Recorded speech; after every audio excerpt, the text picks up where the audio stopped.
Olá, seja muito bem-vindo ao meu canal. Eu me chamo Fábio Oliveira e o meu intuito aqui é te ajudar a conhecer mais o Senhor, o nosso Deus. Então, vem comigo nessa jornada.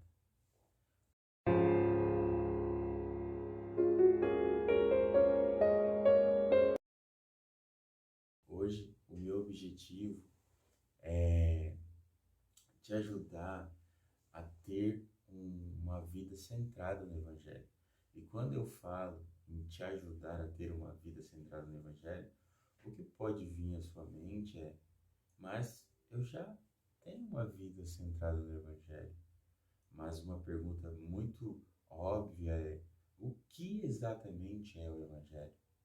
Qual é a mensagem do Evangelho na Bíblia? No texto que eu vou expor aqui, Paulo lembra os crentes a respeito do Evangelho e confirma a mensagem que um dia eles ouviram e creram. 1 Coríntios, capítulo 15, verso 1 ao 4, diz: Irmãos, lembro-vos do Evangelho que vos anunciei, o qual também recebeste e no qual estáis firmes. Por meio dele também sois salvos, se retiverdes com firmeza a mensagem como a anunciei a vós, a não ser que tenha escrito inutilmente, porque primeiro vos entreguei o que também recebi. Cristo morreu pelos nossos pecados, segundo as Escrituras, e foi sepultado e ressuscitou ao terceiro dia, segundo as Escrituras. Em outras palavras, Paulo está dizendo: não se esqueçam do Evangelho. Vocês foram salvos por ele e por ele serão sustentados. Hoje vocês só estão em pé por causa desse Evangelho. Então, é comum entre os cristãos pensar que a mensagem do Evangelho é exclusivamente para o perdido e o novo convertido. A mensagem do Evangelho fica menos importante com o passar do tempo na nossa caminhada cristã.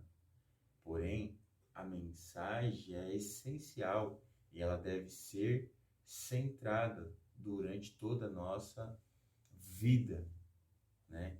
Daquele que verdadeiramente ama a Deus.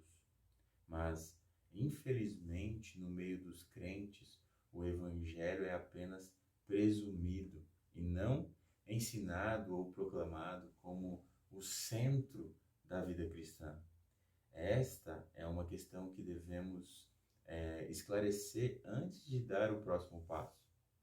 Muitos estão familiarizados com a palavra evangelho e é comum não termos clareza quanto ao seu conteúdo. A forma mais rica de se entender o evangelho é vê-lo como uma história. Essa história tem 4 capítulos: criação, queda, redenção e consumação. Então a gente pode começar falando um pouco sobre a criação. A história, ela não começa conosco, mas com Deus. Deus, ele existe antes de nós. Ele é maior que tudo. Nós não somos o centro. Deus é o centro. A Bíblia narra que esse Deus é o único, infinito, eterno, imutável, que criou todas as coisas a partir do nada.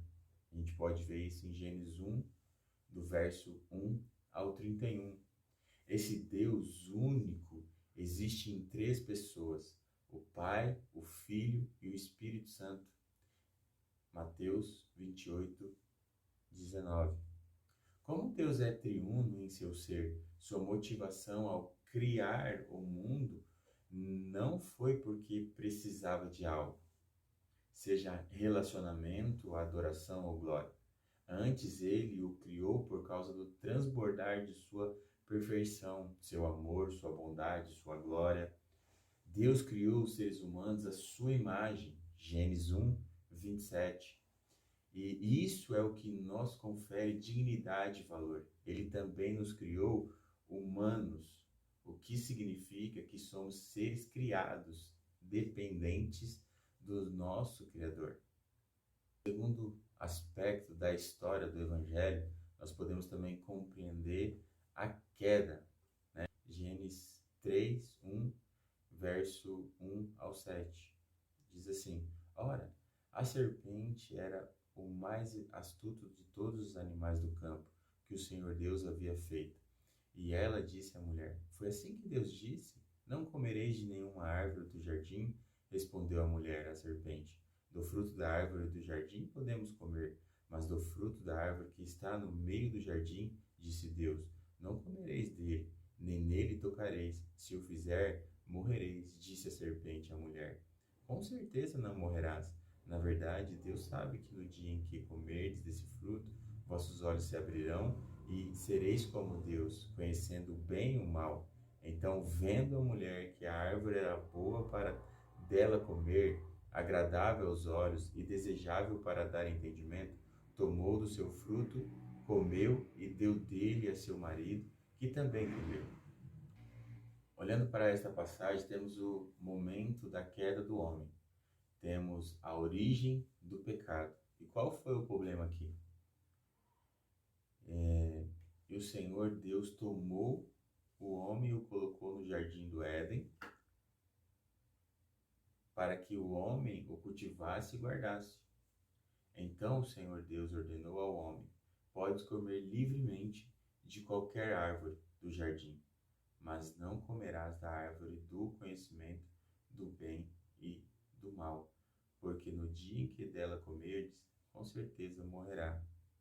Então, qual que foi o problema ali em Gênesis 3, verso 1 ao 7? O problema foi, em vez de viver sobre a autoridade de Deus, eles resolveram ir contra ele em rebelião. E isso se estende até nós hoje. Por consequência, todos os seres humanos são pecadores, são maus. Quando usamos a palavra maus, tem bastante gente que fica ofendida e diz: Não, eu não sou tão mal assim. Eu nunca matei, eu nunca roubei, eu trabalho, tenho uma vida certa, eu não sou mal, eu sou uma pessoa boa. E muitas pessoas se veem dessa maneira, mas essa evasiva apenas revela nossa visão rasa e superficial do pecado. O pecado é primariamente uma ação, é uma disposição. Trata-se da aversão da nossa alma para com Deus. Ele se manifesta em nosso orgulho, egoísmo, independência e falta de amor por Deus e pelas pessoas. Às vezes o pecado é externo e inegável, outras vezes ele é interno e oculto, mas todos pecaram e estão destituídos da graça de Deus. O pecado traz consequências drásticas às nossas vidas. Primeiro, ele nos escraviza. Quando viramos as costas para Deus, nos inclinamos para outras coisas a fim de encontrar a nossa vida, nossa identidade, nosso propósito e nossa felicidade. Isso se torna deuses que colocamos no lugar de Deus. A Bíblia chama de ídolo. E logo nos escravizam, exigindo nosso tempo, nossa energia, nossa lealdade, nosso dinheiro. Tudo que somos e temos começa a governar nossa vida e nosso coração.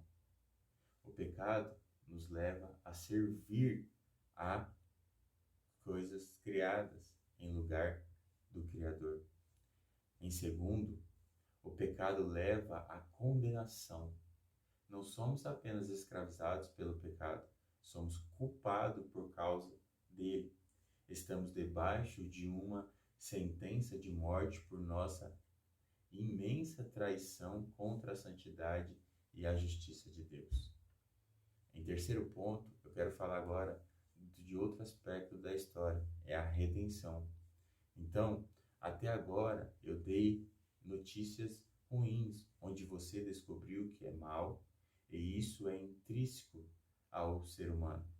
Mas como toda história tem o seu herói, e o herói da história do Evangelho é quem? É Jesus Cristo. Nós precisamos de um Salvador e um Redentor, um libertador para nos libertar da escravidão e da condenação e do pecado, e para restaurar o mundo à sua origem. Esse resgatador deve ser verdadeiramente humano para pagar a dívida que temos com Deus. Ele não pode ser meramente humano, porque deve subjugar o pecado. Precisamos de um substituto, alguém que viva uma vida de obediência que não conseguimos viver e possa ficar em nosso lugar para receber a punição que merecemos por nossas desobediência. Seu nascimento, por esta razão, Deus enviou ao mundo para ser nosso substituto. A sua morte, Jesus viveu uma vida de obediência total e perfeita a Deus. Ele recebeu a condenação e a morte que merecemos, para que quando depositarmos nossa confiança nele, possamos receber a bênção e a vida que ele merece. 2 Coríntios 5:21. E ele ressuscitou, mas Jesus não somente morreu, ele ressuscitou da morte, nos mostrando sua vitória sobre o pecado e sobre a morte. Tudo que foi perdido, destruído e corrompido na queda será, por fim, endireitado. Quarto ponto é a consumação.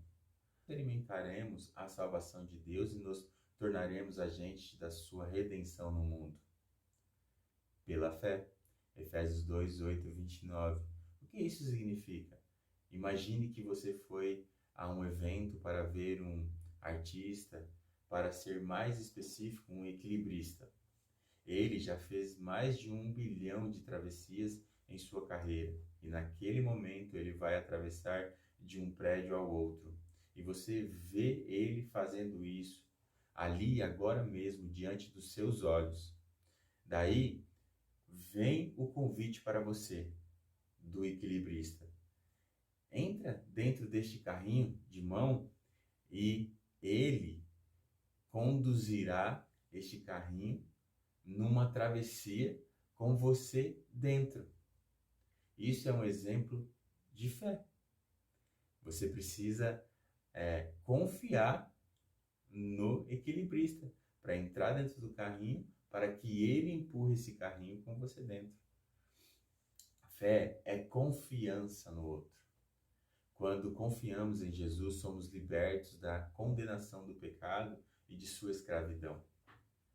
Somos livres para morrer para nós mesmos e viver para Cristo e seus propósitos. Somos livres para deixar de viver para a nossa própria glória e começar a viver para a glória de Deus.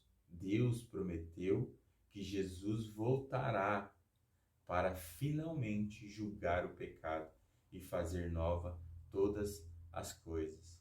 Então, meus amigos, hoje aqui com esse vídeo curto, a gente falou sobre uma visão geral do Evangelho.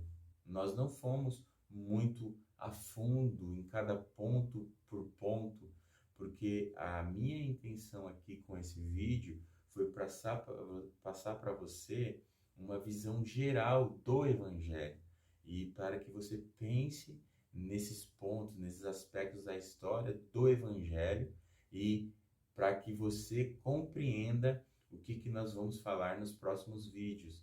Nós vamos falar sobre uma vida centrada nesse Evangelho que a gente apresentou para você aqui hoje. Então, por hoje, é isso aí, meus queridos. Espero você para assistir o próximo vídeo comigo. E valeu, obrigado, tamo junto.